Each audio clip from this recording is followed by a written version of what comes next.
Hello student. तो आज आपका फिर से हम स्वागत करते हैं फिजिक्स की तीसरी क्लास फिजिकल वर्ल्ड में। ठीक है, तीसरी क्लास ही कहेंगे। और उम्मीद है कि जो भी चीज़ें मैंने पढ़ाई हैं आपने उसको अच्छे से रिवाइज कर लिया होगा, पढ़ लिया होगा, समझ में आ गया होगा और साथ में नोट्स बनाते चलिए। अब देखिए अब क्या है कि इसमें मैंने आपको पिछली क्लास में क्या क्या बताया था। There is no final theory in science and no unquestionable authority in science. ठीक है ना, कि कोई भी थ्योरी फाइनल नहीं है। मतलब अगर आप जो लॉ पढ़ रहे हैं उस लॉ से अगर कोई भी नियम बनाते हैं यानी कोई भी रिजल्ट निकाल रहे हैं वो रिजल्ट नहीं आ रहा है, ठीक है, तो उस रिजल्ट को आप क्या कर सकते हैं, कोई अगर प्रॉब्लम आ रही है, जो भी प्रॉब्लम आ रही है उसको शॉर्ट आउट करके उसको सही करके तो आप एक नई थ्योरी बना सकते हैं। लेकिन उसकी कंडीशन क्या है कि वो नई थ्योरी या नया लॉ तब बनेगा जब वो आपको किन 6 स्टेप से गुजरना पड़ेगा। वो 6 स्टेप का नाम क्या था, साइंटिफिक मेथड।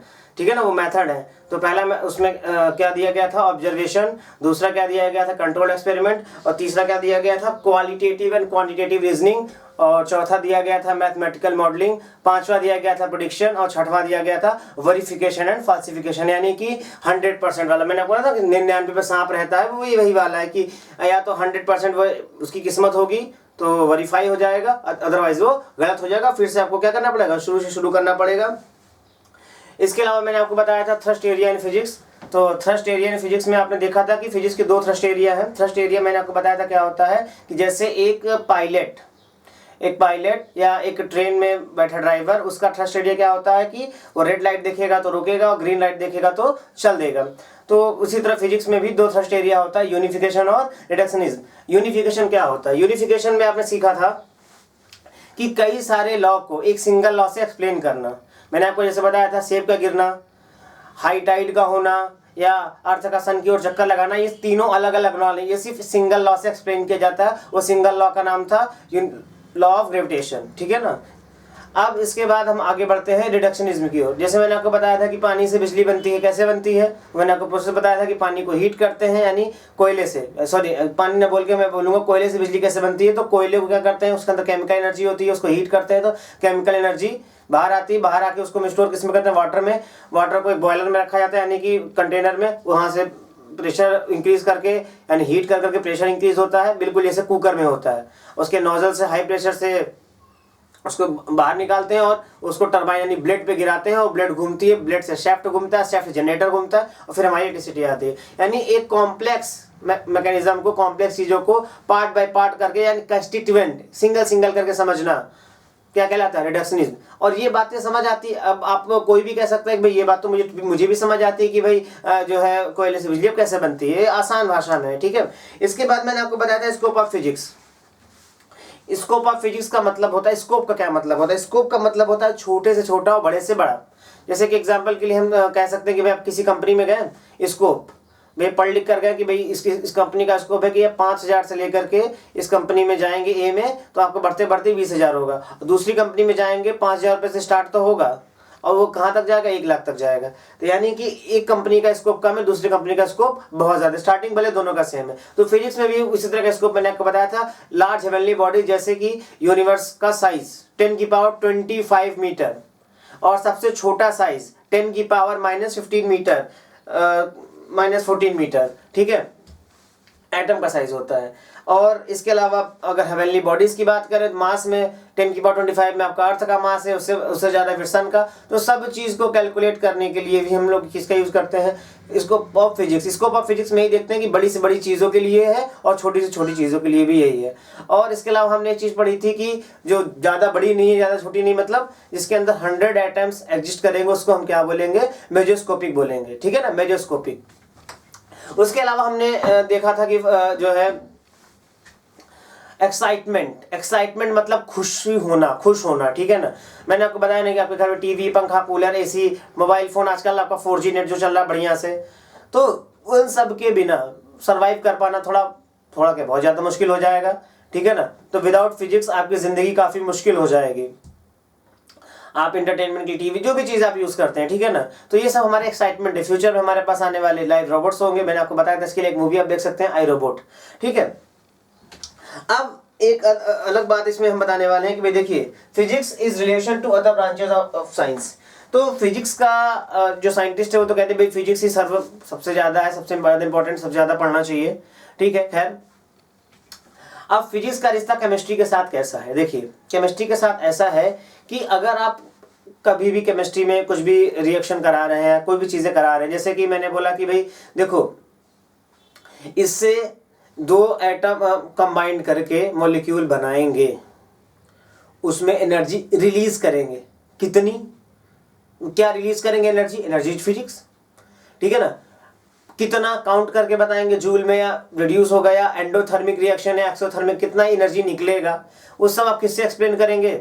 फिजिक्स से करेंगे, ठीक है ना। अब जैसे कोई बॉन्ड बना है, पाई बॉन्ड, सिग्मा बॉन्ड, उनकी बॉन्ड की ताकत, फोर्स किससे एक्सप्लेन करेंगे? फिजिक्स से एक्सप्लेन करेंगे। तो यानी कि केमिस्ट्री में जो भी चीज़ें आप बताएंगे वो किससे बताएंगे कि भाई इस मॉलिक्यूल की ताकत इतनी है, मॉलिक्यूल वीक है, स्ट्रांग है, वो सब कुछ आप इससे बताएंगे। जैसे आपने बोला कि भाई H2SO4 है, उसमें जिंक मिला दीजिए, तो क्या बनेगा? जिंक सल्फेट बनेगा। क्यों बनेगा? क्योंकि अब यही उल्टा कर लीजिए, जिंक सल्फेट में H2 मिलाई हाइड्रोजन, वो नहीं बनेगा। क्यों? क्योंकि H2SO4 यानी हाइड्रोजन के साथ सल्फर को रहने में ज़्यादा एनर्जी खर्च होती है और जिंक के साथ रहने में कम एनर्जी खर्च होती है। कम या ज़्यादा एनर्जी का खर्च, हायर कंसंट्रेशन से लोअर कंसंट्रेशन, ये कौन बताता है? ये बता रहा है आपका फिजिक्स बता रहा है, ठीक है ना, कि हाई एनर्जी से कॉन्सेप्ट से कहाँ तक फ्लो होती है, कोई भी रिएक्शन कहाँ चलता है, हाई एनर्जी से लो एनर्जी की ओर बढ़ता है। अब आगे बात करते हैं। देखिए, तो यही मैंने आपको बताया कि केमिकल बॉन्डिंग से लेकर के एटॉमिक नंबर, कॉम्प्लेक्स स्ट्रक्चर, या कुछ भी समझने के लिए आपको फिनोमेना, इलेक्ट्रोस्टैटिक फोर्स, यानी बताया ना कि दो एटम्स के बीच या दो मॉलिक्यूल्स के बीच कितना फोर्स लग रहा है, इन सब में किसका रोल है? फिजिक्स का ही रोल है। और इसके अलावा जो है दूसरा साइंस बायोलॉजिकल। अब बायोलॉजी की हम बात करते हैं। देखिए, मैंने आपको ये बता ही रखा है कि बायोलॉजी में किसी भी चीज़ की स्टडी करना है, जैसे आपने क्लास 9th में पढ़ के आए होंगे, prokaryotic cell, eukaryotic cell, plasma membrane, ये सब आपने पढ़ा कैसे? ये सब पढ़ा आपने माइक्रोस्कोप से, जो फिजिक्स का है, ठीक है ना। अब फिजिक्स का ही तो पार्ट है माइक्रोस्कोप, क्योंकि फिजिक्स ने तो उसको डिफाइन किया है, फिजिक्स ने तो उसको बनाया है, क्योंकि अलग अलग स्ट्रक्चर, अलग अलग चीज़ों को देखना, उस पर एनालाइज करना, देखना कि कैसे है, कैसे वर्क करेगा, ये हमारे बॉडी की बनावट, इन सब में किसका काम है?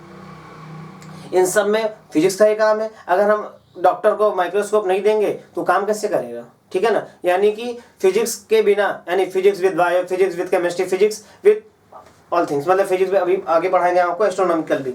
तो अभी मैं आपको जो ये बता रहा हूँ उसमें ये है कि भाई अब देखिए, अभी आप कभी नेट पर सर्च करिएगा लेप्रोस्कोपिक ऑपरेशंस। तो लेप्रोस्कोपिक ऑपरेशन कैसे होते हैं? लेप्रोस्कोपिक ऑपरेशन में जैसे आपके हार्ट पे वॉल लगाना है, तो हार्ट पे वॉल लगाना है तो लोग करते क्या है, आपकी बॉडी में आपके पैर, राइट थाई के पास जो है थोड़ा सा छेद करेंगे या पंचर करेंगे, वहाँ से एक वायर को भेजेंगे। यानी अब वो वायर मेटल की होगी, किस मेटल की होगी ये फिजिक्स डिसाइड करेगा। उसके अंदर कैमरे लगा होगा, उसके अंदर एक कटर लगा होगा, वो आपके अंदर ऐसे जाएगा, जाने के बाद पूरा यहाँ तक जाएगा। अब यहाँ से पानी भरा है, कुछ भरा है, तो उसको खींचेगा, सक करेगा, उसके बाद जो है वो वॉल लगा के चला आएगा। लेप्रोस्कोपिक, ठीक है ना ऑपरेशन, आप इसको नेट पे सर्च करिएगा। अब वो डॉक्टर कम, इंजीनियर ज़्यादा हो गए 75%। अभी आप आगे चल के ये भी पढ़ेंगे, अगर बहुत ज़्यादा डिटेल में पढ़ेंगे कि भाई बायो इंटरेस्टिंग है, आपको बायो पसंद आता है, तो आप पढ़ेंगे कि human body just like a robot. Human body भी वोल्टेज पे काम करता है, कि हमारे ब्रेन में एक पर्टिकुलर सेल लगा हुआ है, उससे वोल्टेज जनरेट होती है, और ये वही वोल्टेज है, वही करंट है जो आपके घर में आता है। हाँ, बस इसकी वैल्यू थोड़ी ज़्यादा होती है, आपकी बॉडी में जो वैल्यू है उसकी कम होती है। तो आपको अगर सर क्या हम लोग रोबोट बना दिया, आप तो ऐसा नहीं है, मैं आपको रोबोट नहीं बना रहा, मैं आपको सच बता रहा हूं। जैसे आप कोई भी चीज़ को देखते हैं अपनी आंखों से, तो आंखों के अंदर जो रेटिना लगा है उसके अंदर जो लाइट जाती है उसे करंट जनरेट होता है, इम्पल्स। अभी आप क्लास 10th में एक्सॉन एंडिंग ये सब पढ़े थे, दोनों के बीच गैप होता है, फिर उसका करंट जनरेट होता है, उस करंट के थ्रू वो जो है मैसेज आगे जाता है, ठीक है ना। तो ये सब आप जानते हैं, ऐसा नहीं कि मैं आपको कोई अलग चीज़ें बता रहा हूँ कि आप अलग समझ ही नहीं पाओगे, या दो सब चीज़ें ऐसी हैं, ठीक है ना। तो ये सारी चीज़ें अभी मैं आपको 2 मिनट में बोल के सब लिखवा भी दूंगा, बस एक बार आप सारी चीज़ें समझ लीजिए, ठीक है ना। और तो मैंने आपको यही चीज़ें अभी बताई। अभी भी क्या बताया मैंने कि जो डॉक्टर है, यानी अगर हम उनको इंस्ट्रूमेंट्स नहीं देंगे, कोई मटेरियल, यहाँ पे कहते हैं ना इंस्ट्रूमेंट्स की बात आती है, वो फिजिक्स का ही तो काम है। कंटेनर बना, इंस्ट्रूमेंट बना, मेजरमेंट बनाना, कैंची बनाना, कटर, ये सब कुछ फिजिक्स का ही काम है। तो विदाउट फिजिक्स ना केमिस्ट्री का कोई काम हो सकता है ना, हालांकि केमिस्ट्री अपने आप में ब्रॉड है, बायो अपने आप में ब्रॉड है, ठीक है ना। इसके अलावा जो है आपका एस्ट्रोनॉमिकल का मतलब क्या होता है कि भाई हमने ये घर खोजा या जो है जमीन से कोई भी चीज मिली, ये 500 साल पुरानी है, ये 5000, ये जो आपने देखा है जियोलॉजी में कि ये जो स्केलेटन दिख रहा है ना, ये 5 ट्रिलियन टाइम का है या 5 बिलियन टाइम का है, या इतने साल पुराना, इतने साल पहले डायनासोर हुआ करते थे। तुम जाके गैप के देखे थे क्या भैया? नहीं देखे थे, तो कैसे बता दिए? तो हम ये कहते हैं कि भाई देखिए, हम क्या करते हैं, हम अनुमान लगाते हैं कि जैसे हमारे पास मोतीचूर का लड्डू है, ठीक है ना, उसमें अगर एक चींटी एक दाने को 10 दिन में खा रही है, उसमें 1 करोड़ दाने हैं, जितने भी हैं, अगर 1 करोड़ दाने में से 10 दाने कम, इतने होने चाहिए थे एक लड्डू के आकार का, हम उसको थोड़ा एनालिसिस करेंगे तो हमें बता देते हैं कि लड्डू कितना पुराना है, कि इसको कितना दिन खाए। तो इसी को हम लोग बोलते हैं radio active decay, radio decay, ठीक है ना। जब ये डिके होता है, उस डिके से हम उसको पता, या उसको कार्बन डेटिंग भी कहते हैं। कार्बन डेटिंग हर सेकंड में, जो कार्बन डेटिंग से भी हम पता लगा लेते हैं, और रेडिएटिव डिके से भी, कि हर सेकंड को जो बॉडी है वो अपना रिड्यूस करती रहती है मास। हम कहीं जाता नहीं है लेकिन घटता रहता है, ठीक है ना, तो टूटता रहता है, उससे अंदाजा लगा लेते हैं कि 500 साल पुराना है, ये 5000 साल पुराना है, 500 BC। तो वहाँ पे क्या है, फिजिक्स ही तो है। आप हिस्ट्री पढ़ते हो तो फिजिक्स तो हर जगह जुड़ी हुई है, बिना फिजिक्स की तो आपकी सुबह ही नहीं होती है, ठीक है ना। तो ये सारी बातें हैं, तो एक बार मैं आपको बोल दे रहा हूँ, ठीक है ना। आप अभी नोट्स बना लीजिए, लिख लीजिए, और अगर आगे मुझे मौका मिलता है तो मैं इसको डिस्क्रिप्शन में भी डाल दूंगा कि आप उसको डाउनलोड कर लें, क्योंकि थोड़े बहुत आप आलसी होते जा रहे हैं। हाँ सर, ऐसा मत बोलिए कि हम आलसी हैं, आलसी होते तो आपके लेक्चर क्यों करते हैं। हाँ मुझे मालूम है, आप अच्छे बच्चे हैं, मैं ही आलसी हूँ, ठीक है, मैं नहीं लिखना चाहता इसलिए मैं बोल रहा हूँ, बोल दे रहा हूँ, आप एक बार लिख लीजिए। देखिए, physics relation to the others branches of science, हाँ आप पॉज कर करके लिख सकते हैं, अब ठीक है, मैं एक एक शब्द अच्छे से बोल दे रहा हूँ, ठीक है। Physics is relation to chemistry, तो जो मैंने बोला, chemical bonding, atomic number and complex structure can be explained by physics phenomena of electrostatic forces, ठीक है। और कैसे पता करते हैं, टेकिंग हेल्प ऑफ एक्सरे। हाँ मैंने आपको बताया कि बायोलॉजी में हड्डी वगैरह तोड़ोगे तो भैया उसका एक्सरे कराना पड़ेगा, सीटी स्कैन कराना पड़ेगा, ठीक है। फिजिक्स का अब जो है हम रिलेशन देखेंगे बायो से, बायोलॉजिकल। तो physics is relation to biological science. Physics helps in study of biology through its inventions. Full stop. Optical microscope to helps to study. Optical microscopes helps to study and biosample. Electron microscope आपने पढ़ा है कि पहले Robert Hooke ने simple microscope बनाया था, उसके बाद इलेक्ट्रॉन माइक्रोस्कोप जो कि 1600 गुना अधिक उससे ताकतवर है। Microscopes helps to study biological cells. X-rays have many application in biological sciences. Radio isotopes are used in, अब ये तो क्लास 9 थे, हमने साउंड सेट में पढ़ा होगा कि रेडियो आइसोटोप किस में यूज होता है, कैंसर में यूज होता है। नहीं होगा तो एक बार गूगल करके आप देख लीजिएगा कैसे यूज होता है। Radio isotopes are used in cancer. अब उसके बाद अगला आप हेडिंग डाल के लिख सकते हैं, physics is relation with astronomy. Physics is relation with astronomy. उसमें क्या लिखिए, जियांट मतलब GIANT, मतलब बहुत बड़ा, विशाल, एकदम अच्छा खासा बड़ा सा। Giant astronomical telescope developed in physics are used for observing planets, full stop. Radio telescopes have enable astronomers to observe distant limits of universe, distance limit of universe, full stop. अगले line में लिखिए, physics related to others, physics में उसके अलावा जो है आपका वही लास्ट में एक है, physics related to other sciences, ठीक है ना। अदर में आप और लिख सकते हैं सीधे सीधे, laws of physics are used to study different phenomenas in other sciences like biophysics, oceanography, seismology et cetera. Seismology तो आप जानते हो कि भूकंप वगैरह नापने के लिए होता है, और ओशनोग्राफी मतलब जो है ओशंस वगैरह में क्या चल रहा है, कैसे टाइड है, जो भी कंडीशन है आप तो जानते हैं, उसकी ग्राफ से हम स्टडी करते हैं, ओशनोग्राफी, ठीक है। इसके अलावा भी बहुत सारी चीज़ें हैं जो हमने नहीं बताई हैं, लेकिन फिजिक्स और जगह भी यूज़ होता है, ठीक है, सिर्फ इतना ही नहीं है। तो उम्मीद है कि मैं आपको ये जो बता रहा हूँ आपको चीज़ें समझ आ रही होंगी। मैंने आपको बताया है कि आपको अच्छे से पढ़ना है। देखिए, चाहे वो फिजिकल वर्ल्ड हो, चाहे वो डायमेंशन का सेट हो, चाहे मोशन स्ट्रेट लाइन, आपको पूरा कंसंट्रेशन के साथ पढ़ना है, ठीक है ना। आप अगर हमारे चैनल्स पे आए हैं, और हमारे चैनल का देखिए नाम भी एक्सट्रीम टू ड्रीम है, ठीक है ना। हम आपके ड्रीम के लिए एक्सट्रीम मेहनत करेंगे और आपको बहुत ऊंचाई तक ले जाएंगे, ठीक है ना। कोशिश हमारी ये है कि आपको बेस्ट से बेस्ट चीज़ें बताएं हम आपको, और ऐसा नहीं है कि आपको बहुत टिपिकल लेवल पे ले जाएंगे, आपको बहुत बेसिक, जो आपके पास एनसीईआरटी बुक है, जो आपके पास जितनी भी बुक है, नहीं भी है तो मैं आपको फोटो खींच के सेंड कर दूंगा। अगर आप मुझे अपने कमेंट में नंबर डाल देते हैं तो मैं जो भी चीज़ें सिंपल वे में, बस अगर आप आते हैं पढ़ने तो आपको सब चीज़ पढ़ने को मिल जाएगा। अभी रिसेंटली आप हमारे चैनल पर देख सकते हैं मैथ्स का भी आ गया है, मैथ्स भी आप पढ़ते रहिए एकदम बेसिक लेवल से। हमने कोई भी एडवांस आईआईटी जेईई मेंस का हाई लेवल नहीं टच किया है, क्योंकि आप अभी जस्ट 10th पास करके आए। हाँ, जैसे जैसे हम बढ़ते जाएंगे, जहाँ जहाँ चीज़ें आएंगी, जब आपको लगने लगेगा, हमें लगने लगेगा कि आप आंसर बड़ी फास्ट कर रहे हैं, तो हम आपका लेवल थोड़ा बढ़ाएंगे, ठीक है ना। अभी आप बेसिक लेवल से पढ़िए, बिल्कुल आपको लग रहा होगा अगर 12th प्लस बच्चे देखेंगे तो कहेंगे क्या ये छोटा सा पढ़ा रहा है कुछ भी, या 12th, लेकिन जो 10th पास है उन्हें लगेगा कि हाँ पास तो हो ही गया ना, एग्जाम का हो गया तो ठीक है। अच्छा, अब आगे बढ़ते हैं फटाक से हम लोग। फंडामेंटल फोर्सेस इन नेचर, ये तो आपने कर लिया बेटा, समझ में आ गया होगा, उम्मीद है। नहीं होगा तो एक दो बार और चला के देख लेना उसमें क्या रखा है, बट सिंपल शुरुआत ऐसी करिए। अब ऐसा ना हो कि एक बार आप मेंस का शुरू कर दीजिए, सर बेसिक रहेगा फिर आते हैं। मैंने बहुत सारे बच्चों को देखा है, मतलब बहुत सारे बच्चों को देखा है, वो मेंस का पेपर तो क्लियरफाई कर देते हैं पर थ्योरेटिकल नॉलेज है ही नहीं उनके पास, कॉन्सेप्ट है ही नहीं है, ठीक है ना। देखिए, मेंस क्लियर करना एक अलग चीज़ है, नीट क्लियर करना एक अलग चीज़ है, ठीक है ना। मैं नहीं कहता कि भाई हो जाएगा सब, लेकिन हाँ मैं इतना कहता हूँ कि आपका बेसिक पहले स्कूल लेवल का 11th 12th पहले आपको खत्म करना है एकदम अच्छे से, लाइन बाय लाइन। उसके बाद आपको मेंस करने के लिए टाइम मिलेगा, नीट देने के लिए टाइम मिलेगा, लेकिन 11th 12th पढ़ने के लिए टाइम दोबारा नहीं मिलेगा ना, आपका मन करेगा। तो अभी आपके पास जो गोल्डन टाइम है, आप तो स्कूल भी नहीं जा रहे हो, तो सुबह स्कूल लेक्चर समझ चीज़ को पढ़ लो। उसके बाद आप एक्स्ट्रा बुक परचेज मैं आपको बता दूंगा, अगर आपको समझ आएगा तो मैं आपको बुक्स भी बता दूंगा। फिर मैं आपको देखूंगा क्वेश्चन देकर आप कर पा रहे हो तो मैं आपको बता दूंगा आप नीट कर सकते हो अच्छे से। हालांकि हर बच्चा कुछ भी कर सकता है, तो आप करना चाहो तो कर सकते हो, ठीक है ना। तो आप बस शुरुआत अच्छे से करिए, स्टेप बाय स्टेप पढ़िए, भागिए मत अभी से, धीरे धीरे करके आगे बढ़िए, ताकि जब आप आगे जाएंगे तो आप बहुत दूर तक निकल जाएंगे, ठीक है ना। अदरवाइज छोड़ छोड़ के चलेंगे तो कहीं नहीं पहुंच पाएंगे, ठीक है। ऐसा नहीं कह रहा मैं, कहीं तो पहुंचोगे भैया। इधर देखिए, चलिए जल्दी से देखिए,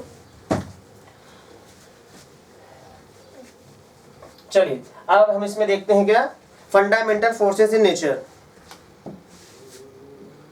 फंडामेंटल, सब फंडा का मेंटल है भैया यहाँ पे, fundamental forces in nature. Nature बोलो चाहे नठुरे बोले, हाँ अच्छा।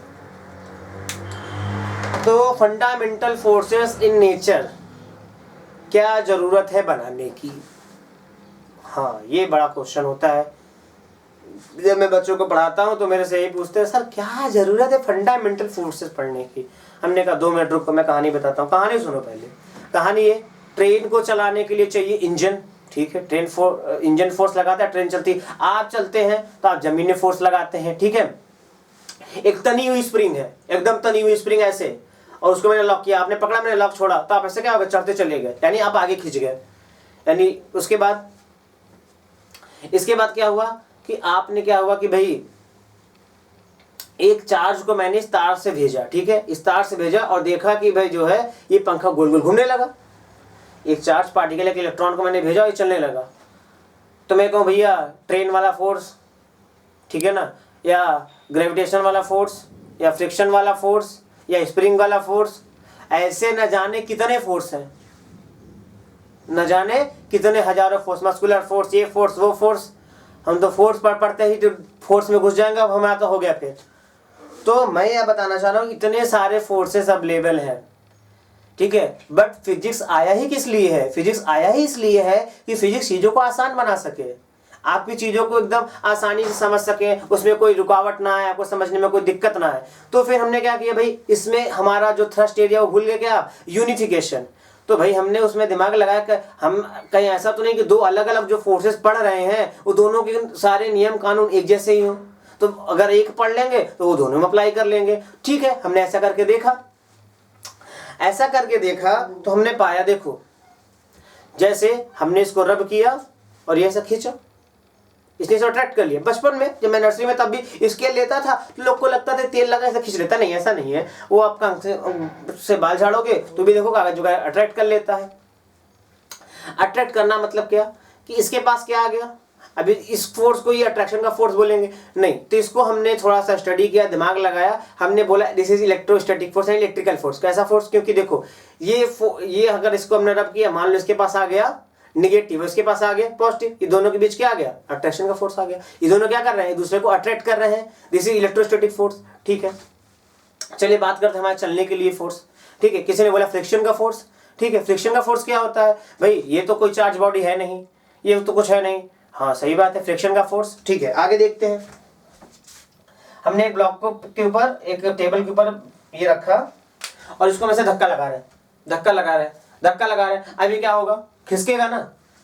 क्यों खिसकेगा और क्यों नहीं खिसकेगा? देखो होता क्या है बेटा, जब आप एक मटेरियल के ऊपर दूसरा मटेरियल रखते हो, अगर आप इसको ऐसे उठा लो तो कोई दिक्कत नहीं है, ठीक है ना। बट अगर आप इसको ऐसे ऐसे खींचोगे तो ये देखो लॉक हो जाता है। तो ये लॉक होना क्या है, यही तो फोर्स ऑफ फ्रिक्शन है। लेकिन ये तो किस में होता था, ये तो इलेक्ट्रोस्टैटिक में होता था, यानी इलेक्ट्रिकल फोर्स। अभी क्लास 12 आप पढ़ोगे इलेक्ट्रोस्टैटिक फोर्स, ठीक है ना। इलेक्ट्रोमैग्नेटिक, इलेक्ट्रोस्टैटिक, ये सब आप पढ़ोगे, ठीक है ना। ऐसा दोनों एक ही फोर्स है लगभग, ठीक है ना। तो इलेक्ट्रोस्टैटिक जो फोर्स होता है जिसको आप बोलते हैं इलेक्ट्रोमैग्नेटिक फोर्स, ठीक है, ये क्या होता है, दो इलेक्ट्रॉन है, दो चार्जेस के बीच लगेगा। आपको वैसे दो चार्ज तो नहीं, ये लॉक हो जाता है। अभी लॉक हो गया, अगर आपकी ताकत ज्यादा है तो ये खींच के आगे चला जाएगा, और नहीं है तो अब ये खिसकेगा ही नहीं, ठीक है ना। तो ये यानी कि इस फ्रिक्शन को फोर्स को भी हमने किससे एक्सप्लेन कर दिया, इलेक्ट्रोस्टैटिक फोर्स से एक्सप्लेन कर दिया, ठीक है ना, या इलेक्ट्रोमैग्नेटिक फोर्स जो मैंने आपको बताया, ठीक है ना, इससे मैंने एक्सप्लेन कर दिया। यानी दिस इज, अगर आप दोनों में बोलने में दिक्कत है, इलेक्ट्रिकल फोर्स, ठीक है। तो इससे मैंने इसको एक्सप्लेन कर दिया कि फ्रिक्शन का फोर्स बेसिकली कौन सा फोर्स होता है, इलेक्ट्रिकली फोर्स होता है। इलेक्ट्रिकल यानी इलेक्ट्रोस्टैटिक फोर्स, ठीक है ना, इलेक्ट्रोस्टैटिक फोर्स होता है। अब आगे आप पढ़ोगे, आगे चल के हम आपको बताएंगे पूरा। तो फ्रिक्शन का फोर्स अलग नहीं। अब आप दुनिया में कोई भी चीज लेकर आते हो, गिलास पकड़ने से लेकर पर्दा खींचे, आप शर्ट पहना हूं मैं या कुछ भी, आप अभी सुबह सुबह अपनी बनियान उतारिए और अपने पैर के पास सारे रोए से खड़े हो जाते हैं। तो दुनिया में हमने ये चीज, वो चीज, सब चीज, जितनी भी तरह के फोर्स थे, हमने सबको बोल दिया भैया क्या है, एक फोर्स है। कौन सा, इलेक्ट्रोस्टैटिक फोर्स, ठीक है ना, या इलेक्ट्रोस्टैटिक फोर्स है, ठीक है, इलेक्ट्रिकल फोर्स है, तो या इलेक्ट्रोमैग्नेटिक जो भी। तो ये मैं कह रहा हूं, तो ये मैंने बता दिया। तब एक बात आई, पेड़ पे से एप्पल गिरा, पेड़ पे से एप्पल गिरा, ये कौन सा फोर्स है? इसके पास तो कोई चार्ज भी नहीं है, इसके पास तो कोई चार्ज नहीं है। हमने देखा कि पानी का ऊपर उठा नदियों में, ठीक है, अब सन के आगे अर्थ ऐसे जा रहा है, ऐसे सीधे जा रहा है अर्थ, सन ऐसे खींचा ऐसे मुड़ गया, ऐसे खींचा तो ऐसे मुड़ गया, ऐसे खींचा तो ऐसे मुड़ गया, और देख रहे हैं कि क्या हो गया, सन के खींचे में अर्थ गोल गोल घूमने लगी। ये कौन सा फोर्स है, ये तो दोनों न्यूट्रल है। तब हमने बताया कि देखिए, सेब के पास क्या था, मास, अर्थ के पास क्या, मास, खींच लिया, फोर्स ऑफ ग्रेविटेशन। अर्थ के पास क्या है, मास, सन के पास क्या है, मास, दो मासेस के बीच लगने वाला फोर्स, कौन सा फोर्स, ग्रेविटेशनल फोर्स। और पानी का उठना, मैंने आपको बताया था कि अगर मून आ गया अर्थ के इस पे, अब क्योंकि फुल मून वाले दिन, पूर्णिमा वाले दिन, होता क्या है, होता यह है कि जब अर्थ के ऊपर मून आ जाता है तो अर्थ का ग्रेविटेशन बढ़ गया। अब ग्रेविटेशन बढ़ गया तो अर्थ तो उछल के नहीं जा सकता, लेकिन जो पानी की लहरें पहले इतनी ऊपर उठती थी, अब कितनी ऊपर उठेंगी, इतनी उठेंगी, अब इतनी उठेंगी, ठीक है ना। तो हाई टाइड वगैरह भी इसी से आता है। तो हमने दो फोर्सेस एक्सप्लेन कर दिए, ठीक है ना। यानी दुनिया में जो विजिबल है, जो आपको दिखाई देता है, वो दो फोर्सेस है। क्यों, क्योंकि दुनिया में सभी चीज, अब आप देखोगे दुनिया में हर चीज क्या होती है, न्यूट्रल होती है। तो ज्यादातर जो विजिबल फोर्स है, विजिबल फोर्स अगर पूछा जाए आपसे तो आप ग्रेविटेशनल फोर्स बोलोगे। आपके घर में कोई भी सामान गिर रहा है, पड़ रहा है, खुद गिर पड़ रहा है, तो ये सब क्या है, ग्रेविटेशनल फोर्स है, ठीक है। उसके बाद है इलेक्ट्रोस्टैटिक। तो ये दो फोर्सेस हमने, सारे दुनिया के सारे फोर्सेस जितने भी है, सबको लास्ट में लाके दो चीजों हमने खत्म कर दिया। चार्ज है तो इलेक्ट्रोस्टैटिक है, और चार्ज नहीं है यानी न्यूट्रल है, तो उसके ऊपर मास की वजह से फोर्स लगेगा। तो कौन सा फोर्स है, कौन सा फोर्स है बताइए। एक तो ग्रेविटेशनल हो गया, दूसरा इलेक्ट्रोस्टैटिक। अब सोचिए, बात ये हो रही थी कि अब क्या होता है कि अब एक चौक से आप लिखेंगे, ठीक है ना, एक चौक से एक बोर्ड पे ऐसे लिख रहे हैं, ठीक है। अब चौक का पास जो है, चौक के जो मॉलिक्यूल्स है, चौक पूरा पूरा बंडल सा है, चौक का सारे मॉलिक्यूल एक दूसरे को खींच रहे हैं, एकदम चिपके हुए। आप अलग नहीं कर सकते, ग्रेविटी का फोर्स लग रहा है तो ग्रेविटी इसको अलग नहीं कर सकता, ठीक है। बट आप चौक से बोर्ड पे लिखते हैं तो देखते हैं सारे के सारे चौक के मॉलिक्यूल बोर्ड से चिपक जाते हैं। तो इसमें आप ग्रेविटेशन का तो फोर्स बोलोगे नहीं, क्योंकि इसका मास भी उतना नहीं है और उसका भी नहीं है कि जिसकी वजह से वो ग्रेविटी इसको खींच ले। अब होता क्या है, तब आप कहेंगे कि इसमें क्या है, तो इसमें जो फोर्स है वो है इलेक्ट्रिकल फोर्स या इलेक्ट्रोस्टैटिक फोर्स, जो कि इतना पावरफुल होता है कि इसके सारे मॉलिक्यूल्स को अलग अलग कर देता है। तो क्या ये हर जगह होता है? आंसर है हर जगह नहीं होता है। हर जगह मतलब आप चौक से लिख दोगे, लेकिन चौक क्या इस पे चलेगा, व्हाइट बोर्ड पे? क्या चौक जो है आपके पन्नी पे चलेगा? नहीं चलेगा। उन दोनों के बीच की फोर्स को स्टैटिक क्लिंग कहते हैं। स्टैटिक क्लिंग, क्लिंग मतलब होता है चिपकना। अब ये पढ़ोगे क्लास 12 में, मैं आपको आगे चल के सब पढ़ाऊंगा स्टैटिक क्लिंग, ठीक है ना। तो इसको बोलते हैं चिपकना। तो ये बात आपको समझ में आ रही है कि कहाँ पे ये फोर्स लगता है और कितना पावरफुल होता है। और ग्रेविटेशन का फोर्स होता है वो भी पावरफुल होता है, लेकिन उतना नहीं। क्यों? बस ये हेवनली, क्योंकि देखो अब जो इनके सन के मास है, अर्थ का मास 10 की पावर 24 26 इसमें होता है, तो पर केजी भी लगाते हैं तो बहुत ज्यादा इनका लग जाता है, ठीक है। बट ये हैवी है, ठीक है, लेकिन इसके लिए कंडीशन क्या है कि चार्ज बॉडीज के लिए, ठीक है। तो आपके पास जो है दो तरह के फोर्सेस आ गए, दो तरह के फोर्सेस आ गए। कौन कौन से फोर्सेस आ गए? एक ग्रेविटेशनल, दूसरा इलेक्ट्रोस्टैटिक। फिर 1950s की बात करें, 1950 के आसपास की बात करें, जब एटम की खोज हो चुकी थी और एटम के अंदर काफी रिसर्च चल चुका था, और एटम के अंदर जब एक चीज पाया गया कि हमने जब स्टडी किया, जब उसको हाई लेवल तक गए तो देखा कि प्लस और प्लस एक साथ, प्लस और प्लस एक साथ, मतलब दुनिया के जानी दुश्मन, मतलब देखे तो जान से मारते, बिल्कुल एकदम खतरनाक, जिसको कि एक सेकंड बर्दाश्त नहीं कर सकते, पर सामने से गले में हाथ डाल के बैठे हो। तो इसका मतलब जो सामने बंदा है उन दोनों से क्या है? पावरफुल है। यानी कि जब वो न्यूक्लियस, यानी जो प्लस प्लस न्यूक्लियस के अंदर थे, वो चिपके बैठे थे, वो रिपेल करना भूल करके साथ में थे, तो यानी कि एक तीसरे फोर्स की कल्पना की गई, ठीक है ना। अब वो तीसरे फोर्स की कल्पना की गई, ठीक है। वो तीसरा फोर्स का नाम रखा गया, वो मैं आपको नाम नहीं बताऊंगा। पहले तो ये समझिए कि पावरफुल कितना है, बहुत ज्यादा ये रिपेल कर सकता था, बहुत ज्यादा करता है ये, लेकिन न्यूक्लियस के अंदर है, ठीक है वो। और सुनिए, क्योंकि प्लस और प्लस जो रिपेल करते थे वो क्या है? पास है।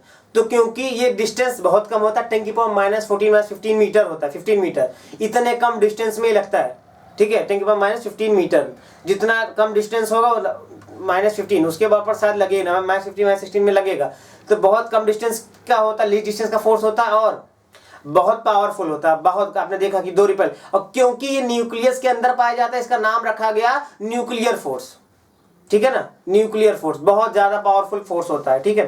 फिर इसके बाद आगे चल के जो है देखा गया, एक फोर्स और आया।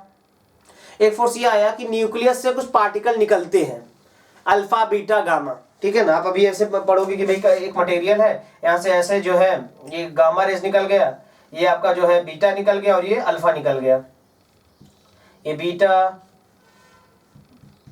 ये आपका अल्फा और ये जो है आपका गामा, तीनों ऐसे निकल गए।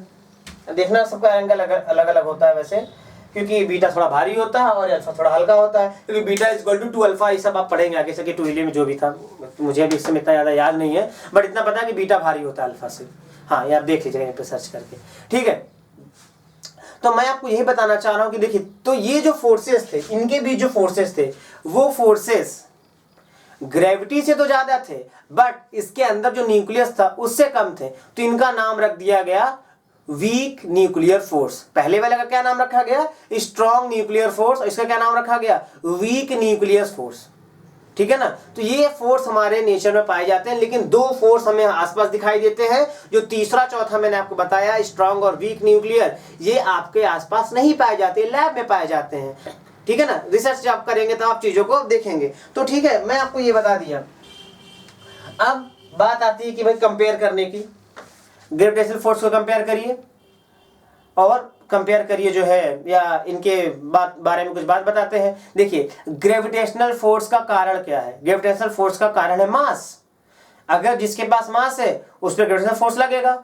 अब बात करें इलेक्ट्रिकल फोर्स का, इलेक्ट्रिकल फोर्स कब काम करेगा? जब बॉडी चार्ज होगी, न्यूट्रल होगी तो काम नहीं करेगा, ठीक है। अब दूसरी बात पर आते हैं, ग्रेविटेशनल फोर्स कहां तक लग सकता है? तो से इनफाइनाइट तक लग सकता है, बहुत दूर दूर तक लगता है। इलेक्ट्रिकल फोर्स कहां तक लगता है? बहुत दूर तक लगता है, वो भी इनफाइनाइट तक लगता है, ठीक है ना। बहुत रेंज, बहुत, आप यहाँ फोन लगाओ, विदेश जहां तक चाहो वहां तक चला जाता है, ठीक है। और इस तरह से अर्थ और सन के बीच की दूरी देखिए बहुत ज्यादा, फ्री फोर्स लगा पा रहा है, तो दोनों ही लार्ज डिस्टेंस फोर्स होते हैं, ठीक है। तीसरा, इसका नेचर क्या होता है ग्रेविटेशन का? तो ग्रेविटेशन का नेचर होता है अट्रैक्टिव, बट इलेक्ट्रिकल का क्या होता है? इलेक्ट्रोस्टैटिक फोर्स का क्या होता है? अट्रैक्टिव और रिपल्सिव, दोनों होता है। अब इनकी बात करते हैं कि भाई ये देखिए, इसकी पावर जो होती है वीक होती है, उसकी जो है स्ट्रांग होती है, मच स्ट्रांग होती है, ठीक है। तो ये सारी बातें हो गई, और ये दोनों के दोनों फोर्सेस सेंट्रल फोर्सेस होते हैं, ठीक है ना। सेंटर पे काम करते हैं, सेंटर टू सेंटर। कौन सा? ग्रेविटी भी और आपका जो है इलेक्ट्रोस्टैटिक फोर्स भी, दोनों सेंटर टू सेंटर काम करते हैं। तो कुछ बातें जो है मैं आपको लिखवा दे रहा हूँ फट से, जो है आप इसको लिख लीजिए, फिर आगे हम फंडामेंटल लॉज यानी कंजर्वेशन लॉज की ओर बढ़ते हैं और फिर आपका ये चैप्टर लगभग क्लोज हो जाएगा। ठीक है, मैं कोशिश करूंगा कि मैं आपका अगला जो 4th लेक्चर आएगा उसमें कुछ एनसीईआरटी के क्वेश्चंस को डिस्कस करूं। ठीक है, अगर आप कहते हैं तो, अदरवाइज मैं एक बार चाहूंगा कि एनसीईआरटी के कुछ क्वेश्चन तो हो ही जाने चाहिए। तो पहले तो मैं आपको कहूंगा अगर आप 11th में आए तो फटाक से पहले तुरंत, चाहे सीनियर से चाहे जूनियर से, एनसीईआरटी की बुक आप ले लें। एनसीईआरटी बुक आपको बहुत ज्यादा काम आने वाली है, उसके line by line, question by question आपकी लाइफ बदल देगा। ठीक है ना, आपको स्कूल लेवल में, कंपटीशन लेवल में एक अच्छी जगह जाके खड़ा करेगा। तो आप एनसीईआरटी बुक परचेज कर लीजिए, ज्यादा कॉस्टली भी नहीं है। ठीक है ना, वो इंपॉर्टेंट बुक है आपके लिए, स्कूल लेवल में भी और अदर कंपटीशन जब आप कहीं भी जाएंगे, शुरुआत तो वहीं से करनी है। ठीक है, बाकी HC वर्मा है जो भी बढ़िया बुक है वो मैं कराऊंगा, लेकिन अभी आपको बेसिक वहीं से शुरुआत करनी चाहिए। ठीक है, चलिए तो लिख लीजिए फंडामेंटल फोर्सेस इन नेचर का जो है इसमें लिखिए, हेडिंग डाल लिया तो लिखिए there is a large number of forces. Notes बनाते जाइएगा बेटा, इसलिए मैं मेहनत कर रहा हूं कि आप लिखे जो है, there is a large number of forces experienced और अप्लाइड। बहुत सारे फोर्स हम क्या करते हैं, एक्सपीरियंस करते हैं और अप्लाई। दुनिया में हर तरह का मटेरियल, हर तरह की चीजें एक दूसरे फोर्स लगाती हैं। ठीक है ना, फुल स्टॉप।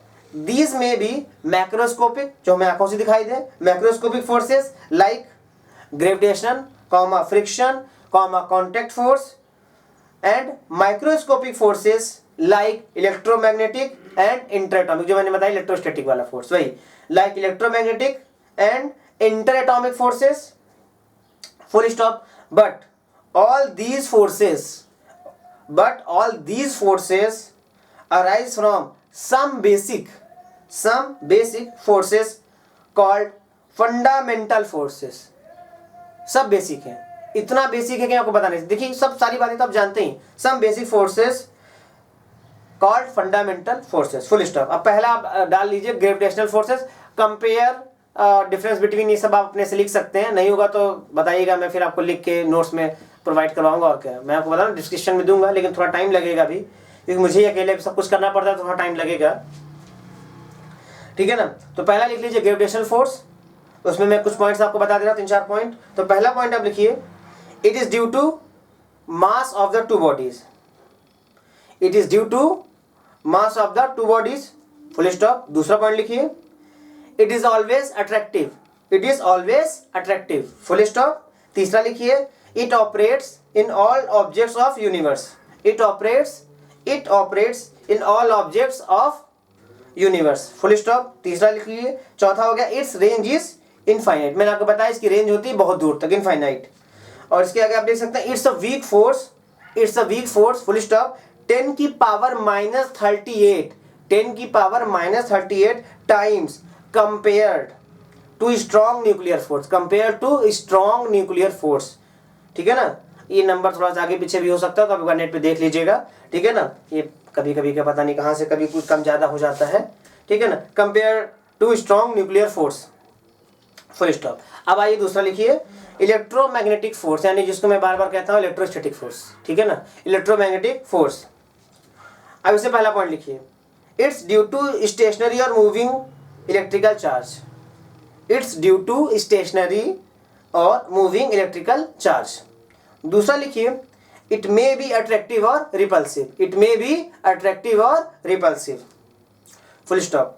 तीसरा लिखिए, it operates on charge particles. It operates on charge particles.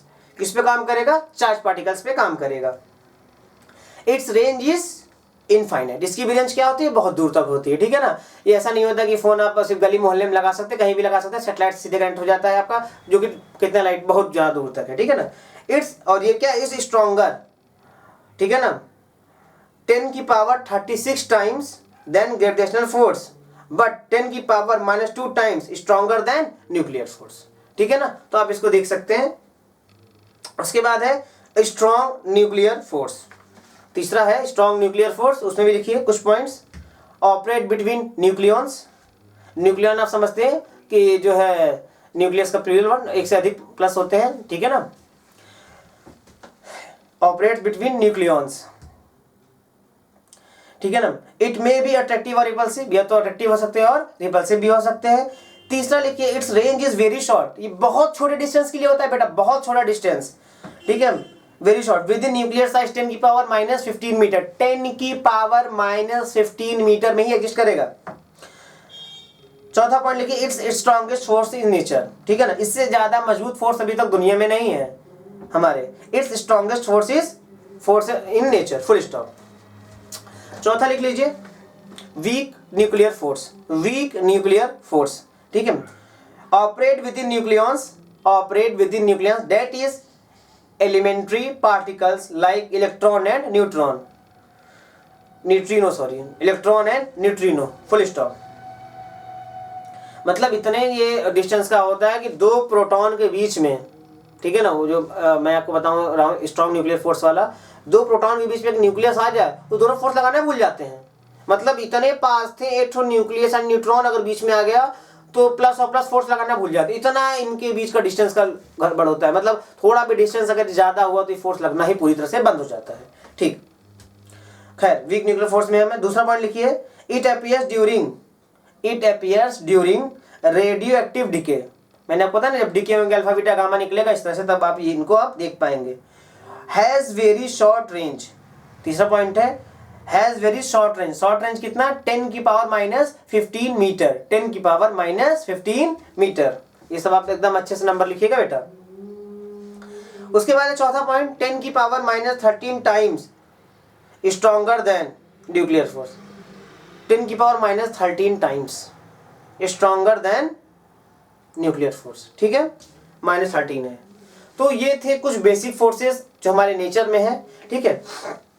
अब हम कुछ ऐसे लॉस पढ़ेंगे जो कि एकदम ट्रू लॉ होते हैं। ट्रू लॉ का मतलब ना स्पेस के साथ और टाइम के साथ कभी नहीं बदलेगा, और अगर उसके अनुसार नेचर में वो चीज़ें नहीं हो रही हैं तो इसका मतलब वो चीज़ नेचर में होंगी ही नहीं।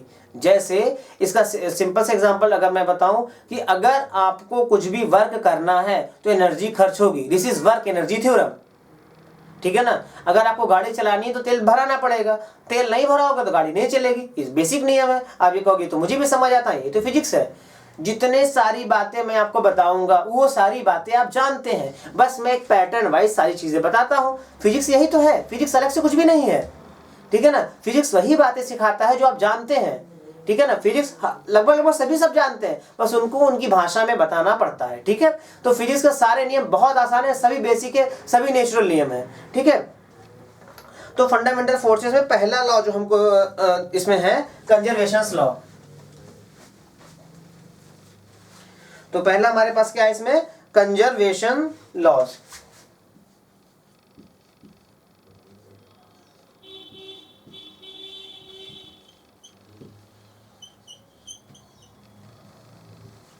कंजर्व करना मतलब सुरक्षित करना, बचा के रखना, कभी ना बदलने वाला। दिन बीत जाए, समय बीत जाए, साल बीत जाए, जिंदगी खत्म हो जाए, बदलेगा नहीं है, तो इसके लॉ है, ठीक है ना। तो इसको चाहे तो बार लिख लीजिए, फिर मैं आपको बताता हूं। इन एनी फिजिकल फेनोमेना, अंग्रेजी में लिख लीजिए नोट्स के तौर पे, in any physical phenomena governed by different forces, several quantities do not change with time, full stop. These special quantities are conserved quantities of nature. मैंने आपको बोला ना कि इसमें एकदम ट्रू है, एकदम सच है। ऐसा नहीं है कि भाई नेचर में कुछ हो रहा लॉ कुछ लिखा गया, ऐसा हो ही नहीं सकता। अगर कुछ हो रहा है तो लॉ तो सही है, आपके अनुसार वो चीजें गलत हो रही है, आप कुछ गड़बड़ कर रहे होंगे, ठीक है ना। तो अब पहला शुरू करते, देखिए कि इसमें क्या होता है। देखिए हमारी जो चीजें हैं, एनर्जी, मैकेनिकल एनर्जी पे बात करते हैं, ठीक है ना। हमारी मैकेनिकल एनर्जी होती है कंजर्व। इसके पास कुछ एनर्जी है, क्लास 9th में आप प्रूव करके आए हो। इसके पास काइनेटिक एनर्जी 100 है, 50 हुआ, 25 और 0, इस पॉइंट पे 0, तो यहाँ पे क्या बढ़ गया, पोटेंशियल, ठीक है ना। हर चलने वाली चीज के पास एनर्जी होती है, यानी हर जो चल रही चीज उसके पास एक मैकेनिकल एनर्जी है, वो एनर्जी कंजर्व है। किसी भी अवस्था में, किसी भी कंडीशन में वो बदल नहीं सकता, ठीक है ना। तो ये आप समझ लीजिए, तो यानी मैकेनिकल एनर्जी आल्सो कंजर्व। तो आप इसके लिख लीजिए for motion under conservative force. अभी आपको बताऊंगा कंजर्वेटिव फोर्स क्या होता है। For motion under conservative force, comma the total mechanical energy of body is constant. Total mechanical energy क्या रहती है? ऑलवेज भी कांस्टेंट। ठीक है, अब हम बात करते हैं इसमें कुछ चीजों के बारे में। देखिए, दुनिया में सबसे बड़ी चीज, सबसे जरूरी चीज क्या है? मास। तो आपने एक चीज तो सुना है ना, मास आप क्रिएट कर सकते हैं ना डिस्ट्रॉय कर सकते हैं। अगर ये मार्कर का वजन 10 ग्राम है तो कोई इसको 9 ग्राम नहीं कर सकता, और ये 11 ग्राम। अब इसको मैंने इस पर लीजिए इनका रख दिया, सर मास तो बढ़ गया। अरे जहां से उठाया वहां तो कम हो गया, लीजिए घट गया, तो मेरे हाथ की इसका तो मास बढ़ गया। तो मास इज कंजर्वेटिव। मास जो है इस दुनिया में जितना भी है वो क्या है? कंजर्व है। बात आपको समझ आया? मास दुनिया में एक ऐसी क्वांटिटी होती है जो क्या होती है? कंजर्व होती है। किसी भी सिचुएशन में आप मास को क्रिएट नहीं कर सकते और मास को डिस्ट्रॉय नहीं कर सकते। हालांकि जब ये थ्योरी आई थी तब तो ठीक है, लेकिन जब एटम बम का विस्फोट हुआ तो उसमें एक इलेक्ट्रॉन और एक न्यूट्रॉन वो खत्म हो गया, तब इन लोगों को लगा ये तो थ्योरी गलत हो गई। ठीक है ना? अभी आप पढ़ोगे इसमें, क्लास 12th में है, तो ये बात हुई कि भाई मास तो गायब हो गया। तो आइंस्टाइन ने, जो भी बाकी लोगों ने कहा कि देखिए थ्योरी तो गलत, तो नहीं, मास को आप डिस्ट्रॉय नहीं कर सकते। ठीक है, अगर मास एनर्जी बन गई, मास क्या बन गया? एनर्जी बन गया। तब हम लोगों ने प्रैक्टिकल किया कि गामा रेस को लिथियम लेड की जो वॉल होती है उससे और काफी मोटी, हमने उसके अंदर गुजारा, तो उसके अंदर पेयर प्रोडक्शन हुआ प्लस ई माइनस ई, यानी इलेक्ट्रिनो और न्यूट्रिनो का। इसको बोलते हैं पेयर प्रोडक्शन, एनिहिलेशन। तो यानी एनर्जी जो लाइट है, जो रोशनी है, यानी वो किस में कन्वर्ट हो गया? मास में। यानी मास एनर्जी में कन्वर्ट हो सकता है और एनर्जी किस में कन्वर्ट हो सकती है? मास में। E = mc²। ठीक है ना? आप इसको अप्लाई करेंगे देखेंगे, तो ये भी आपको लिए समझना थोड़ा मुश्किल हो सकता है, बट आप ये जान लीजिए कि जो लाइट है उसको मास बना सकते हैं, और जो मास है यानी एनर्जी को मास, और मास को एनर्जी बनाया जा सकता है, तब जाके सेटिस्फेक्शन हुआ। अदरवाइज ये लॉ तो गलत हो जाता कंजर्वेशन। मैंने आपको क्या बोला कि जो लॉ एक बार लिख दिया गया वो एकदम सही है। ठीक है ना? तो हमने उसको भी बाद में देखा कि अगर ये मास हमारा एनर्जी बन रहा है तो एनर्जी भी मास बनेगा, और ये पाया गया। ठीक है ना? उसी तरह एक चीज और होती है, जो ऑब्जेक्ट चल रहा होता है, जो चीज गतिमान है, मोशन में है। ठीक है ना? अर्थ हमारा मोशन में, धड़कन हमारी मोशन में, बल्कि हर चीज मोशन कर रही है। ठीक है ना? तो जो चीज मोशन में होती है उसके पास होता है मास, और मास इंटू वेलोसिटी क्या होती है? मास इंटू वेलोसिटी होती है मोमेंटम। तो दुनिया में हर ऑब्जेक्ट, हर मटेरियल का मोमेंटम होता है कंजर्व्ड होता है, पूरा एकदम पैक्ड होता है कि इसका मोमेंटम बदल ही नहीं सकता। कैसे? तोप के अंदर गोला रखा हमने, वो गोला गया आगे, हमने उसका मोमेंटम को कैलकुलेट किया 100, आगे गया। अब फिर देखा मैंने पीछे, ये पॉजिटिव 100 और थोड़ा सा खिसका, उसका मास ज्यादा था, हमने कैलकुलेट किया उसका कितना है? -100। टोटल जुड़ा मोमेंटम कितना? 0। उसके बाद शेल, यानी उसका जो गोला होता है शेल टूटा, उसके मान लीजिए 9 टुकड़े हो गए। अब 9 टुकड़े में मान लीजिए कुछ की वेलोसिटी 0 हो गई, कुछ की इधर गया, कुछ उधर गया, कुछ इधर गया, कहीं भी गया, सब का सम किया, कितना आ गया? 100 आ गया। तो यही मैं आपको बताना चाह रहा हूं कि मोमेंटम एक ऐसी क्वांटिटी है जो होती है कंजर्व होती है। जैसे कैरम बोर्ड खेल रहे हो, कैरम बोर्ड का स्ट्राइकर बड़ा होता है, गोटी छोटी होती है। कैरम बोर्ड का जो है, कैरम बोर्ड के गोटी का मोमेंटम आपने दिया 50, स्ट्राइकर का दिया। अब गोटी से टकराएगा, स्ट्राइकर स्लो हो जाएगा, मोमेंटम हो गया उसका 20 और गोटी का हो गया 30, दोनों का सम किया फिर से हो गया 50। तो दोनों का कैलकुलेशन करेंगे तो एक ही आएगा, momentum is also conserve quantity, ये ही बदल नहीं सकती या नहीं बदलती। ठीक है? इसके अलावा होता है चार्ज पार्टिकल। ठीक है ना? चार्ज, अब इसको मैं लिखवा दूंगा, परेशान मत होइए, सब लिखवा दूंगा बारी बारी से। चार्ज पार्टिकल इस दुनिया में चार्ज कितने? आंसर बहुत सारे, कोई भी सब दुनिया पार्ट 0 था। अगर आपने इसको प्लस किया यानी निगेटिव किया तो ये खुद क्या हो गया? जैसे आपने इसको किया तो ये पार्ट क्या हो गया? ये पार्ट अगर ये निगेटिव हो गया तो ये पॉजिटिव हो गया, और अगर ये पॉजिटिव हो गया तो ये निगेटिव। सिर्फ सिंगल चार्ज क्रिएट नहीं कर सकते, ना बढ़ा सकते ना। अगर आप प्लस लेकर आए हो तो यानी कि वहां माइनस क्रिएट हुआ होगा, अगर आप माइनस लेकर आए हो तो वहां प्लस क्रिएट होगा। तो टोटल चार्ज भी क्या है दुनिया में? कंजर्व्ड है। चार्जेस ना तो आप क्रिएट कर सकते हैं ना तो डिस्ट्रॉय कर सकते हैं, चार्जेस विल बी कंजर्व। ठीक है ना? तो ये सारे क्या है? क्वांटिटी कंजर्वेशन क्वांटिटीज हैं, यानी सब फंडामेंटल लॉज हैं। अब एक बात मैं आपको और बता दूं, देखिए जो इलेक्ट्रिकल फोर्स होते हैं, या ग्रेविटेशनल फोर्स होते हैं, या दूसरी भाषा में कहें फील्ड वाले फोर्स, FIELD, फील्ड वाले फोर्स। उसमें क्या है कि अगर आपको यहां से यहां तक जाना है, यहां से यहां तक जाना है, तो आप चाहे ऐसे जाकर के ऐसे जाके घूम के आ जाए, चाहे ऐसे जाके ऐसे जाए, वर्क उतना ही करना पड़ेगा, फर्क नहीं पड़ेगा। यही ग्रेविटेशन के साथ भी है, यही इलेक्ट्रोस्टैटिक्स के साथ भी है, ठीक है ना। इतना आपको समझना पड़ेगा। फील्ड के फोर्स यानी क्या होता है, कंजर्वेटिव फोर्स। एक कंजर्वेटिव फोर्स होते हैं कि कहीं से भी घूम फिर कर आओ, वर्क तो उतना ही करना पड़ेगा आपको, ठीक है। अब एक सबसे जरूरी चीज जो नेचर का फंडामेंटल लॉ है। फंडामेंटल लॉ है मतलब एकदम बेसिक, इतना बेसिक कि हर कोई मम्मी पापा सब यही अप्लाई तो करते हैं।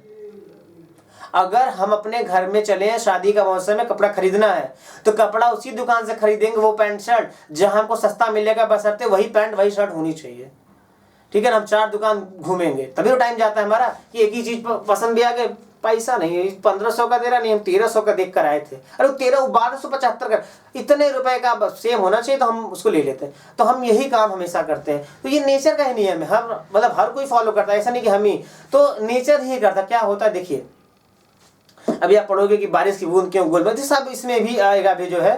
तो पहला जैसे एक एग्जांपल के तौर पे बोला जाता है कि अगर आपको स्कूल जाना है और आपके पास टाइम पर्याप्त हो, तो आप पैदल चल के जाओगे कि दौड़ के, तो आंसर पैदल चल के जाएंगे।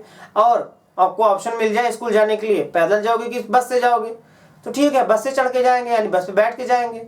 फिर आप घर आए तो मम्मी ने बोला कि आपको आराम करना है, तो आपके पास एक ऑप्शन है, या तो लेट के आराम करो या तो बैठ के। तो आप क्या करोगे, लेट के। इन सब में हो क्या रहा है, इन सब में आपकी एनर्जी कम से कम खर्च हो रही है।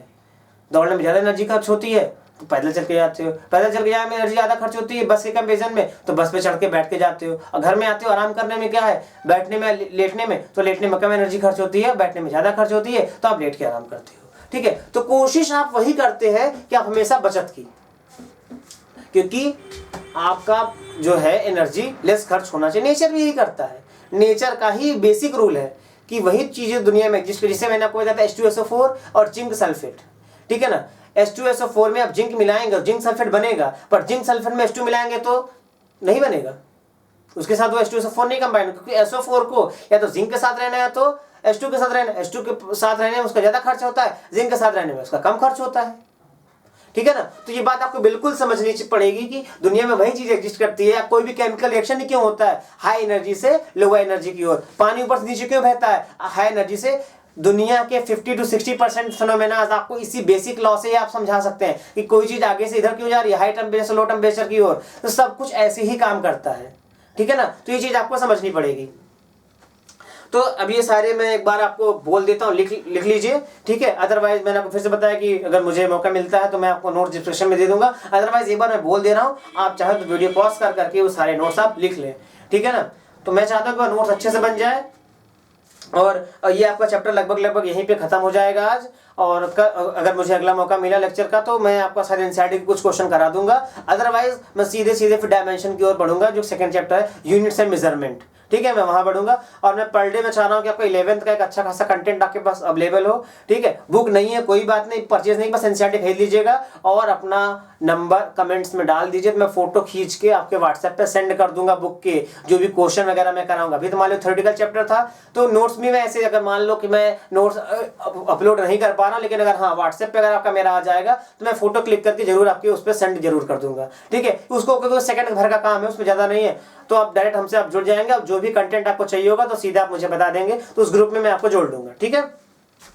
चलिए दूसरा लिख लीजिए इसमें, पहला आपने लिख लिया था energy of a body is constant, तो दूसरा लिख लीजिए total energy of a system is conserved, total energy of a system is conserved and it is valid across all domain of nature from microscopic to macroscopic, microscopic to macroscopic, full stop. Total energy of the universe is believed to be constant. मैंने आपको क्या बताया, total energy दुनिया में क्या है, constant है, ना घटेगा ना बढ़ेगा, फुल स्टॉप। तीसरा कंजर्वेशन ऑफ मास, मैंने आपको जो बताया conservation of mass was considered another conservation law, comma till advent of Einstein, full stop, then it was converted to law of conservation of mass plus energy full stop, because mass is converted into energy, because mass is converted into energy and vice versa according to Einstein equation E is equal to mc square. ये आपको मालूम है, बहुत famous equation है। आगे चल के मैं आपको बताऊंगा E का मतलब क्या, M का मतलब क्या, C का मतलब क्या है, सब आगे आप सीखेंगे कैसे होता है, ठीक है ना। First of the examples are annihilation and pair production. मैंने आपको बताया एनिहिलेशन एंड पेयर प्रोडक्शन। चौथा लिखिए जो आपको मैंने बताया मोमेंटम पे कंजर्व क्वांटिटी होती है। Momentum is another quantity, momentum is another quantity which is preserve, जो कि क्या है, बचा हुआ है, मतलब मैंने बताया कांस्टेंट है, बदलता नहीं। Full stop. Similar is angular momentum of an isolated system, similar is angular momentum of an isolated system. Full stop. पांचवा लिखिए conservation of electric charge, conservation of electric charge is a fundamental law of nature, is a fundamental law of nature, full stop. Later there was a, अगला लिखिए छठवा point, later there was a development of law of conservation, later there was development of law of conservation of attributes called Baryon number, Lipton number and so on। ये सब भी constant है, ठीक है, इसको बदल नहीं सकते आप। और लास्ट में वो जो मैंने आपको बताया बेसिक लॉ उसको लिख लीजिए। सातवां a process in our nature, a process वही घटना हमारे यहाँ होती है जो कि a process in our nature take such a direction so that its energy decreases, that is, अगले लाइन से लिखिए a process goes from higher energy to lower energy, higher energy to lower energy. Full stop. Last में लिखिए the laws of nature do not change, the laws of nature do not change with change of space and time, with change of space and time। full stop। this is known as symmetry of space and time, symmetry of space and time। full stop। this and some other symmetries play a central role in modern physics। full stop। conservation laws are connected to this, full stop। तो हमारा chapter तो यहीं पे खत्म हो गया। अब बच्चे को जैसे आपसे पूछ लिया जाएगा व्हाट इज साइंस, तो आप बता सकते हो साइंस में अनग्राइज नॉलेज, साइंटिफिक मेथड क्या होता है वो आपको 6 स्टेप बताने, यूनिफिकेशन क्या होता है, रिडक्शनिज्म क्या होता है, या आपसे वही मैंने आपको बताया थ्रस्ट एरिया, तो थ्रस्ट एरिया में 2 नाम है, यूनिफिकेशन और रिडक्शनिज्म, ठीक है ना। तो ये सब बातें आपको याद होनी चाहिए। इसके बाद मैंने आपको बताया था स्कोप ऑफ फिजिक्स, कोई पूछ ले तो आप स्कोप ऑफ फिजिक्स बता सकते हैं। इसके अलावा एक्साइटमेंट ऑफ फिजिक्स वो बता सकते हैं आप। फिजिक्स का relation other branches of science से कैसा वो बता सकते हैं आप, वो मैंने आपको बता दिया। सारे क्वेश्चन का जवाब आपके पास अवेलेबल है। इसके अलावा मैंने आपको बताया फंडामेंटल फोर्सेज इन नेचर वो बता दिया और फंडामेंटल लॉज बता दिया, ठीक है ना। यानी फोर्सेज यानी एक कंप्लीट जो मुझे लगता है कि आपके 11th के इस चैप्टर के लिए सफिशिएंट है। शायद स्कूल में भी कराते हैं कि नहीं कराते, लेकिन मेरा काम था कि आपको शुरू से हर चीज बताना, और शुरुआत अच्छी तो अंत अच्छा होगा ना। तो ये तो आपको सीखना ही पड़ेगा। अब मैं कोशिश करूंगा कि अगली बार जब मैं आपको लेक्चर लूं तो या तो एनसीईआरटी कुछ क्वेश्चन करा दूं या कुछ बेसिक क्वेश्चन जो मैंने ढूंढ के रखा वो करा दूंगा, अदरवाइज मैं आपको नए चैप्टर्स की ओर ले चलूंगा। और डेली आप लेक्चर आपको मिल ही रहा है, ठीक है ना। तो उम्मीद है आपने बाकी लेक्चर्स भी एंजॉय किया होगा और ये भी एंजॉय कर सकते हैं आप। और अगर कोई भी प्रॉब्लम लगे, कोई भी कंटेंट में प्रॉब्लम वाइस या कुछ भी, तो आप नीचे कमेंट में जरूर लिखिएगा, तो कोशिश करेंगे हम उसको और बेहतर करने की, ठीक है। Thank you.